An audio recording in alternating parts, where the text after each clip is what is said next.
Represent ಆದ ಯಾವುದು knight of wands ಬಂದಿದೆ. ಯಾವುದೋ ಕೆಲವೊಂದು ನಿರ್ಧಾರಗಳನ್ನ ಮಾಡ್ತಾ ಇರುವಂತಹದ್ದು, ಧೈರ್ಯದಿಂದ ಕೆಲವು ನಿರ್ಧಾರಗಳನ್ನ ನೀವು ಮಾಡ್ತಾ ಇರುವಂತಹದ್ದು ರೆಪ್ರೆಸೆಂಟ್ ಆಗ್ತಾ ಇದೆ. ಆಕ್ಷನ್ಸ್ ಅನ್ನ ತಗೋತಾ ಇರುವಂತಹದ್ದು ನಿಮ್ಗೆ ರೆಪ್ರೆಸೆಂಟ್ ಆಗ್ತಾ ಇದೆ ಬಾಟಮ್ ಆಫ್ ದ ಡೆಕ್ ಅಲ್ಲಿ. ಓಕೆ, ಇನ್ ನಿಯರ್ ಪಾಸಿಟಿವ್ ನಲ್ಲಿ ಏನಾಗಿದೆ, ನಿಮ್ಮ ಲವ್ ಲೈಫ್ ವಿಚಾರವಾಗಿದ್ರೆ ದ ಫೂಲ್ ಕಾರ್ಡ್ ರೆಪ್ರೆಸೆಂಟ್ ಆಗಿದೆ. ತುಂಬಾನೇ ಚೆನ್ನಾಗಿದೆ, ಜಾಯ್ಫುಲ್ ಆಗಿತ್ತು, ಬಿಗಿನಿಂಗ್ ತುಂಬಾ ಚೆನ್ನಾಗೇ ಇದೆ. ಕಾರ್ಡ್ ಬಂದಿರುವಂತಹದ್ದೇನು, ವೀಲ್ ಆಫ್ ಫಾರ್ಚೂನ್ ಬಂದಿದೆ. ಸೊ ನಿಮ್ಮ ಲವ್ ಲೈಫಿನ ವಿಚಾರವಾಗಿ ನೀವು ಕೆಲವೊಂದು ಬದಲಾವಣೆಗಳನ್ನ ನೀವು ಮಾಡ್ಕೊಂಡಿರುವಂತಹದ್ದು ಇಲ್ಲಿ ರೆಪ್ರೆಸೆಂಟ್ ಆಗ್ತಾ ಇದೆ. ಕ್ವೀನ್ ಆಫ್ ಕಪ್ಸ್ ಏನನ್ನ ರೆಪ್ರೆಸೆಂಟ್ ಮಾಡುತ್ತೆ.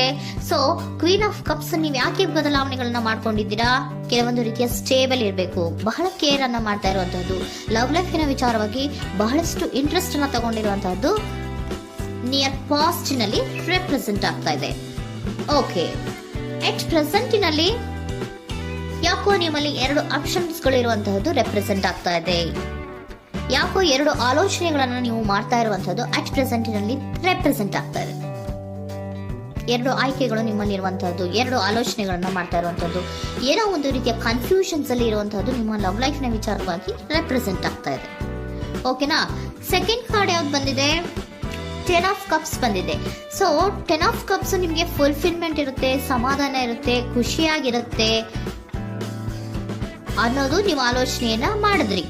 2 ಆಯ್ಕೆಗಳಲ್ಲಿ ಯಾವ್ದನ್ನ ಸೆಲೆಕ್ಟ್ ಮಾಡಬೇಕು, ಸೆಲೆಕ್ಟ್ ಅನ್ನ ಮಾಡ್ಕೊಂಡ್ರೆ ನನಗೆ ಖುಷಿಯಾಗಿರುತ್ತೆ, ಸಮಾಧಾನ ಆಗುತ್ತೆ ಅನ್ನೋಂಥ ಯೋಚನೆಯನ್ನ ಒಂದು ಸಾರಿ ಮಾಡಿದ್ರೆ, ಇದರ ಮತ್ತೊಂದು ಸಾರಿ ನೀವೇನ್ ಅನ್ಕೋತೀರಾ, ಏನಾದ್ರು ನನಗೆ ಇದರಿಂದ ಮೋಸ ಆಗುತ್ತಾ, ಅಥವಾ ಇದರಿಂದ ನನಗೇನಾದ್ರು ತೊಂದರೆ ಆಗುತ್ತಾ, ನನ್ನನ್ನು ನಾನು ರಕ್ಷಣೆ ಮಾಡ್ಕೋಬೇಕಾಗತ್ತಾ ಅನ್ನುವಂತಹ ಆಲೋಚನೆಯನ್ನು ಕೂಡ ನೀವು ಮಾಡುವಂತದ್ದು ರೆಪ್ರೆಸೆಂಟ್ ಆಗ್ತಾ ಇದೆ. ಯಾಕೋ ನಿಮ್ಮಲ್ಲಿ ಸಮಾಧಾನ ಇಲ್ಲ, ಕನ್ಫ್ಯೂಷನ್ಸ್ ಇದೆ, 2 ಆಯ್ಕೆಗಳು, ಯಾವ ನಿರ್ಧಾರವನ್ನು ಮಾಡಬೇಕು ಗೊತ್ತಾಗ್ತಿಲ್ಲ. ಸೊ ಅದಕ್ಕೆ ನೋಡಿ, ನೀವು ಬೇಜಾರಿನಿಂದ ಮೂವಿಂಗ್ ಆನ್, ಬದಲಾವಣೆ ಆಗ್ತಾ ಇರುವಂತಹದ್ದು ರೆಪ್ರೆಸೆಂಟ್ ಆಗ್ತಾ ಇದೆ. ಚೇಂಜಸ್ ಅನ್ನ ಮಾಡ್ಕೋತಾ ಇರುವಂತಹದ್ದು ಇಲ್ಲಿ ಪ್ರೆಸೆಂಟ್ ನಲ್ಲಿ ರೆಪ್ರೆಸೆಂಟ್ ಆಗ್ತಾ ಇದೆ. ಯಾಕೋ ಬೇಜಾರಿನಿಂದ ಕೆಲವೊಂದು ರೀತಿಯ ಬದಲಾವಣೆಗಳನ್ನ ನೀವು ಮಾಡ್ಕೋತಾ ಇರುವಂತಹದ್ದು 6 ಆಫ್ ಸೋರ್ಟ್ಸ್ ಅಲ್ಲಿ ರೆಪ್ರೆಸೆಂಟ್ ಆಗ್ತಾ ಇದೆ.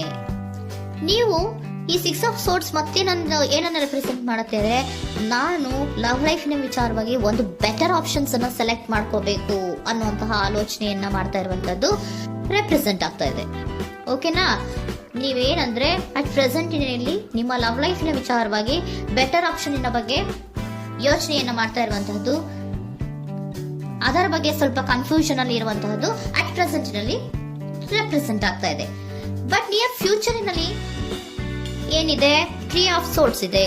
ಕೆಲವೊಂದು ರೀತಿಯ ಬೇಜಾರುಗಳಿರುವಂತಹದ್ದು, ನೋವುಗಳಿರುವಂತಹದ್ದು, ಕೆಲವೊಬ್ರು ಅಳ್ತಾ ಇರುವಂತಹದ್ದು, ಭಾವನಾತ್ಮಕವಾಗಿ ತುಂಬಾ ಫೀಲ್ ಅನ್ನು ಮಾಡ್ತಾ ಇರುವಂತಹದ್ದು ನಿಮ್ಗೆ ರೆಪ್ರೆಸೆಂಟ್ ಆಗ್ತಾ ಇದೆ. ಯಾಕೆ ನಿಮಗೆ ಆ ತರ ಆಗತ್ತೆ ಅಂತ ಅಂದ್ರೆ, ಡೆವಿಲ್ ಕಾರ್ಡ್ ರೆಪ್ರೆಸೆಂಟ್ ಆಗಿದೆ. ಸೊ ಡೆವಿಲ್ ಕಾರ್ಡ್ ಏನನ್ನ ಹೇಳುತ್ತೆ, ಅಡಿಕ್ಷನ್ಸ್ ಅನ್ನ ಹೇಳುತ್ತೆ, ತುಂಬಾ ಯೋಚನೆಯನ್ನ ಮಾಡುವಂತಹದ್ದು, ಮೇಲಿಂದ ಮೇಲೆ ನೀವು ಒಂದನ್ನೇ ನೀವು ಯೋಚನೆ ಮಾಡ್ತಾ ಇದ್ರೆ ನಿಮ್ಗೆ ಅಲ್ಲಾಗುವಂತದ್ದೇನು, ನೋವುಗಳೇ ಅಲ್ಲಾಗುವಂತಹದ್ದು. ಸೊ ಯಾತಕ್ಕೆ ಅಂದ್ರೆ ನಿಮ್ಮಿಬ್ಬರ ಮಧ್ಯೆ ಕೆಲವೊಂದು ರೀತಿಯ ಘರ್ಷಣೆಗಳಿರುವಂತಹದ್ದು ರೆಪ್ರೆಸೆಂಟ್ ಆಗ್ತಾ ಇದೆ.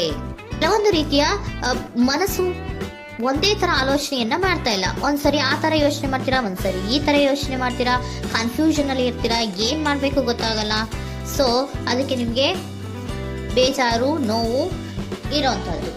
ಮತ್ತೆ ನೆಕ್ಸ್ಟ್ ಕಾರ್ಡ್ ಬಂದಿರುವಂತದ್ದೇನು, 5 ಆಫ್ ಪ್ಯಾಂಟಿಕಲ್ಸ್ ಬಂದಿದೆ. ಸೊ 5 ಆಫ್ ಪ್ಯಾಂಟಿಕಲ್ಸ್ ಏನು, ತುಂಬಾ ಇದು ಕೂಡ ತುಂಬಾ ಬೇಜಾರಿನಲ್ಲೇ ಇರುವಂತಹದ್ದು, ಫೀಲಿಂಗ್ ಲೆಫ್ಟ್ ಔಟ್ ಆಗ್ತಾ ಇರುವಂತಹದ್ದು, ರೀತಿಯ ಒಂದು ಬ್ಯಾಡ್ ಸಿಚುಯೇಷನ್ ಅಲ್ಲಿ ಇರುವಂತಹದ್ದು, ಅಂದ್ರೆ ಯಾವಾಗ್ಲೂ ನೋವು ಪಡ್ತಾ ಇರುವಂತಹದ್ದು, ಯಾವಾಗ್ಲೂ ಯೋಚನೆ ಮಾಡ್ತಾ ಇರುವಂತಹದ್ದು ಇಮಿಡಿಯೇಟ್ ಫ್ಯೂಚರಿನಲ್ಲಿ ಈ ರೀತಿ ರೆಪ್ರೆಸೆಂಟ್ ಓಕೆನಾ.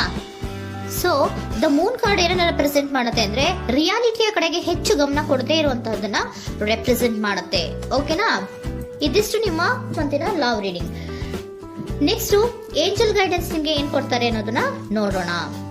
ನೋ ಅನ್ನೋಂತ ಆನ್ಸರ್ ಅನ್ನ ಕೊಡ್ತಾ ಇದ್ದಾರೆ. So no, not the right time. ನೀವೇನು ಕೂಡ ಈ ಕನ್ಫ್ಯೂಷನ್ ಅಲ್ಲಿ ಇದ್ದಾಗ ಯಾವುದೇ ರೀತಿಯ ಡಿಸಿಷನ್ಸ್ ನ ಮಾಡೋದಕ್ಕೆ ಇದು ಕರೆಕ್ಟ್ ಆಗಿರುವಂತಹ ಟೈಮು ಅಲ್ಲ. Perfect timing. So perfect timing ಅನ್ನ ಬಂದಾಗ ನೀವು ಕೆಲವೊಂದು ರೀತಿಯ ಡಿಸಿಷನ್ಸ್ ಅನ್ನ ಮಾಡ್ಬೇಕಾಗತ್ತೆ. ಯಾವಾಗ ಅಂದ್ರೆ ನೀವು ಮನಸ್ಥಿತಿಯನ್ನ ನೀಟಾಗಿ ಇಟ್ಕೊಂಡಾಗ, ಕೆಲವೊಂದು ರೀತಿಯ ಕನ್ಫ್ಯೂಷನ್ಸ್ ಇಂದ ನೀವು ಆಚೆ ಬಂದಾಗ, ಯಾವಾಗ ನೀವು ಕ್ಲಿಯರ್ ಥಿಂಕಿಂಗ್ ಅನ್ನ ಮಾಡ್ತೀರಾ ಅದು ಪರ್ಫೆಕ್ಟ್ ಟೈಮಿಂಗ್. ಸೊ ಆಗ ನಿಮ್ಗೆ ಕೆಲವೊಂದು ರೀತಿಯ ಫರ್ಗಿವ್ನೆಸ್ ಅನ್ನೋದು ಇರುತ್ತೆ ಅನ್ನೋದನ್ನ ಏಂಜಲ್ ಗೈಡೆನ್ಸ್ ನಿಮ್ಗೆ ಹೇಳ್ತಾ ಇದ್ದಾರೆ. ಸೊ ಹಾಗಿದ್ರೆ ಸರೆಂಡರ್ ಕಾರ್ಡ್ಗಳು ನಿಮ್ಗೆ ಏನ್ ಹೇಳುತ್ತಾರೆ ಅನ್ನೋದನ್ನ ನೋಡೋಣ. Surrender to your soul path. Your life journey has been perfectly designed for your soul growth. Embrace every lesson and every moment. ನಮ್ಮ ಜೀವನದಲ್ಲಿ ಬರುವಂತಹ ಎಲ್ಲಾ ಕೆಲವೊಂದು ಮೂಮೆಂಟ್ ಗಳನ್ನ ನಾವು ಪರ್ಫೆಕ್ಟ್ ಆಗಿ ದೇವರು ಡಿಸೈನ್ ಮಾಡಿರ್ತಾರೆ. ಅದಂದ್ರೆ ನಮ್ಮ ಲೈಫಿನಲ್ಲಿ ಏನೇನ್ ಆಗ್ಬೇಕು ಅನ್ನೋದನ್ನ ಮುಂಚೆ ದೇವರು ಬರ್ದಿರ್ತಾರೆ. ಸೊ ಅದು ಹಾಗೆಯೇ ನಡೀತಾ ಇರುತ್ತೆ. ಓಕೆನಾ? ನಾವು ನಮ್ಮ ಲೈಫ್ ನಲ್ಲಿ ಬರುವಂತಹ ಪ್ರತಿಯೊಂದು ಲೆಸನ್ಸ್ ಅಥವಾ ಪಾಠಗಳೇನಿರುತ್ತೋ ಅಥವಾ ನಾವ್ ಏನನ್ನ ನಮ್ಮ ಜೀವನದಲ್ಲಿ ಬರ್ತಾ ಇರುತ್ತೋ ಅದು ಒಂದು ನಮ್ಗೆ ನಮ್ಮ ಲೈಫಿನಲ್ಲಿ ಒಂದು ಲೆಸನ್ ತರ. ಸೊ ಅದನ್ನ ನಾವು ಎವ್ರಿ ಮೂಮೆಂಟ್ ಅನ್ನ ಕೂಡ ನಾವು ಸ್ವೀಕರಿಸಬೇಕು. ಯಾವಾಗ್ಲೂ ಕೂಡ ಅದನ್ನು ಸ್ವೀಕರಿಸಿಕೊಂಡು ಮುಂದೆ ಮುಂದೆ ಹೋಗ್ತಾ ಇರಬೇಕು. ಪ್ರತಿ ನಿಮಿಷವೂ ಕೂಡ ಒಂದೊಂದು ರೀತಿಯ ನಮಗೆ ಪಾಠ ಇದ್ದ ಹಾಗೆ ಅಂತ ಹೇಳ್ತಾ ಇದ್ದಾರೆ. Surrender unhealthy relationship. Let go a relationship that don't serve you, including unavailable or toxic people. You deserve to be treasured by others and to be surrounded by positive people. Unhealthy relationship ನ ಕಡೆಗೆ ಹೆಚ್ಚು ಗಮನವನ್ನ ಕೊಡಬೇಡಿ. ಈ toxic people ನ ಕಡೆಗೆ ಹೆಚ್ಚು ಗಮನವನ್ನ ಕೊಡಬಾರ್ದು. So ಯಾವಾಗ್ಲೂ ನಾವು ಪಾಸಿಟಿವ್ ಆಗಿ ಥಿಂಕ್ ಮಾಡುವಂತಹ, ಪಾಸಿಟಿವ್ ಆಗಿ ಆಲೋಚನೆ ಮಾಡುವಂತಹ ಜನಗಳ ಜೊತೆಯಲ್ಲಿಯೇ ನಾವು ಹೆಚ್ಚು ಇರಬೇಕು ಅನ್ನೋದನ್ನ ನಿಮ್ಗೆ ಸರೆಂಡರ್ ಕಾರ್ಡ್ ಹೇಳ್ತಾ ಇದ್ದಾರೆ.